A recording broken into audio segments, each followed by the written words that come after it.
Posisi start Veda berubah.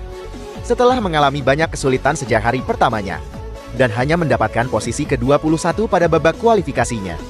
Kabar yang sedikit bagus datang untuk warga Indonesia, di mana Veda Ega Pratama mendapatkan perubahan pada posisi startnya.